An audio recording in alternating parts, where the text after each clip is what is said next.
this is Dr. Aarti Bakshi. Welcome to Learning Skills for Life. We are working on Chapter 5, Grade 3. It's all about emotions, but more than emotions, we need to manage it by coping skills. Now, I have made a huge amount of coping skills, and I hope you like a few of them. What if you ask for a hug from your parents? What if you count backward like 5, 4, 3, 2, 1? Or run around and play with your pet?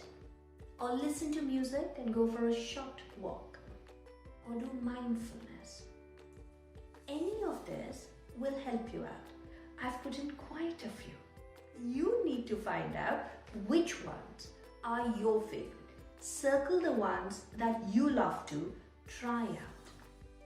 And with a different color, put in the ones that you have already worked on.